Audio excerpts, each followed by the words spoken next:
Guys, nagpabukal ta sa atong first nga gata, guys. Pagkahuman, atong ilunod ang atong gabi.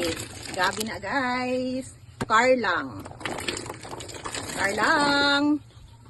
Kamuti. Guys. Og naa pa jud tay banana. O yan na taon-taon, guys, ilunod.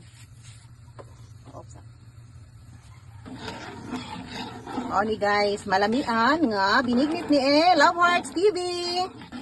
O, pagkaon niya ani guys, pag finished product na, ipakita na ko sa inyo ha kung unsa siya kalami. Okay guys. Kana guys, nagpabukal ko og ini ni tubig para maluto ang ato ang bilog-bilog para sa binignit. Ana guys.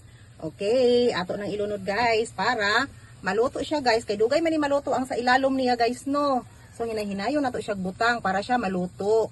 Ana guys, kay kung isabay nimo siya dinha sa ato ang mga kamuti, ubi, ug uban pa nga mga panakot, mahilaw man ni siya guys. Ug ang kanang iyang tubig, pwede pud nato na siya isagol unya didto sa atong binignit kay naa pa man tay kanang pure gata. Okay. Malamian nga binignit ni Love Hearts TV. Oh, naatay pure gata guys. Ipakita na ko karon sa inyo ang pure gata. Pang last toppings na ng pure gata guys nga para malami siya pagkaluto. Okay.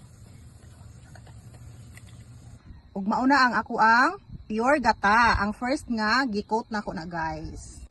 Okay guys, ilunod na nako ang kaning nangka. Ug ilunod na pud nako ang ang saging. Na guys.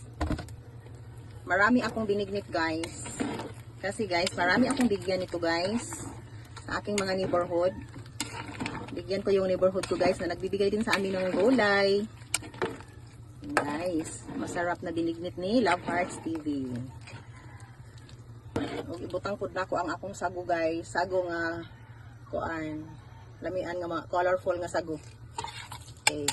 Para mahumok na siya guys.